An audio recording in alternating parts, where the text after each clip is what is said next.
MLA ticket అంశం Janasena TDP BJP కూటమిలో hot topic గా మారింది. జనసేన టీడీపీ నేతల అభ్యంతరాలు లెక్క చేయకుండా పవన్ కళ్యాణ్ ఆరణి శ్రీనివాసులకు తిరుపతి ఎమ్మెల్యే టికెట్ కేటాయించడం కూటమిలో చర్చనీయాంశమైంది. రెండు పార్టీల నేతలు శ్రీనివాసులకు టికెట్ కేటాయించడం వ్యతిరేకిస్తున్నారు. ఈ క్రమంలో పవన్ నిర్ణయానికి కట్టుబడి అంతా కలిసి వస్తారా? టీడీపీ జనసేన నేతలు శ్రీనివాసులకు మద్దతిస్తారా? వర్గ రాజకీయాలు పక్కన పెట్టి కూటమి గెలుపునకు పనిచేస్తారా? కూటమిలో తిరుపతి ఎమ్మెల్యే స్థానం చర్చనీయాంశంగా మారింది.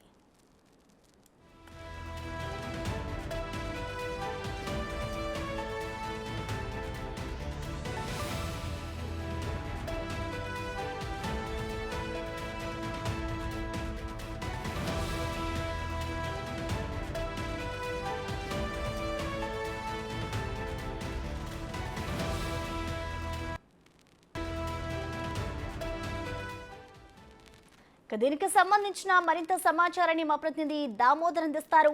దామోదర్, చెప్పండి. ఇటు టీడీపీ ఆరణి శ్రీనివాసులకు టికెట్ ఇవ్వొద్దని చెప్పినా కూడా ఇటు పవన్ కళ్యాణ్ అయితే ఆయనకే టికెట్ ని కేటాయించారు. దీన్ని ఏ విధంగా చూడాలి? అసలు ఆయనకి టికెట్ రావడానికి గల కారణాలు ఏమై ఉండొచ్చు దామోదర్? ప్రసన్న, తిరుపతి నియోజకవర్గానికి సంబంధించి ఆర్ఎన్ శ్రీనివాసులు పేరును ఖరారు చేస్తూ జనసేన నిన్న విడుదల చేసిన ప్రకటనలో అభ్యర్థిని ఖరారు చేసింది. అయితే అతను వారం రోజుల ముందుగానే అభ్యర్థి ఆర్ఎన్ శ్రీనివాసులే అంటూ ఒక సిగ్నల్ ఇవ్వడంతో ఆయన వచ్చి క్షేత్రస్థాయిలో ప్రచారం ప్రారంభించాడు. అయితే ఎవరిని కలవకుండా, అంటే టీడీపీ స్థానిక నాయకులను కానీ జనసేన స్థానిక నాయకులను కానీ కలవకుండా నేరుగా అతను తన కార్యక్రమాన్ని కేవలం డాక్టర్ హరిప్రసాద్ తో కలిసి ప్రారంభించడంతో అది కొంత వివాదంగా మారింది.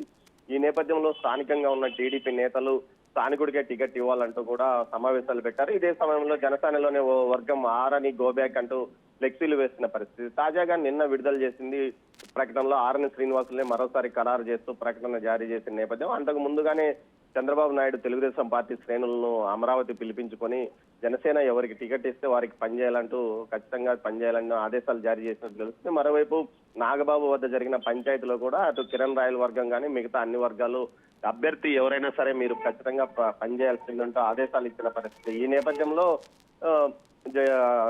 ఆరణి శ్రీనివాసులు పేరు ప్రకటన రావడం, ఈ రోజు ఆయన ఆర్ఎన్ శ్రీనివాసులు కుప్పంలో చంద్రబాబు పర్యటన జరుగుతుంది. ఈ నేపథ్యంలో అక్కడికి కుప్పం రానున్నాడు. అదేవిధంగా తెలుగుదేశం పార్టీ శ్రేణులు కూడా కుప్పంలో వచ్చి చంద్రబాబును కలిసే అవకాశం ఉంది. మొత్తం మీద అభ్యర్థిని ఖరారు చేసిన తర్వాత ఖచ్చితంగా పనిచేయాల్సిందే అంటూ ఆదేశాలు జారీ చేసిన పరిస్థితి. అయితే ముందుగా టీడీపీకి సంబంధించిన నేతలను కూడా పవన్ కళ్యాణ్ పిలిపించి మీరు జనసేనలోకి వచ్చి ఎవరైనా పోటీ చేయండి అంటూ కూడా అడిగినట్లు సమాచారం. అయితే వీరంతా జనసేనకు అంత ప్రభావం ఉండదు, టీడీపీ ఎక్కువ ప్రభావం చూపుతుందంటూ చెప్పడంతో కొంత ఆయన అసంతృప్తికి గురై ఆరణి శ్రీనివాసులకు అవకాశం ఇచ్చినట్లు ఒక ప్రచారం జరుగుతుంది. మొత్తం మీద అయితే ఆరణి శ్రీనివాసులు అభ్యర్థిగా కొనసాగుతారు, ఖచ్చితంగా మీరంతా పనిచేయాలని చెప్తున్నారు. ఈ నేపథ్యంలో టీడీపీకి కానీ జనసేన పవన్ కళ్యాణ్ కానీ పోటీ చేసింటే పెద్ద భారీ ఎత్తున మెజార్టీతో గెలిచే అవకాశం ఉన్నది. ప్రస్తుత పరిస్థితుల్లో ఎలాగ ఉంటుంది, ఓటు బదలాయింపు జరుగుతుందా లేదా అన్న అంశం మీదనే చర్చ జరుగుతోంది. మరోవైపు ఏదైతే ఎంపీ అభ్యర్థి సైతం చెప్పండి ప్రసన్న.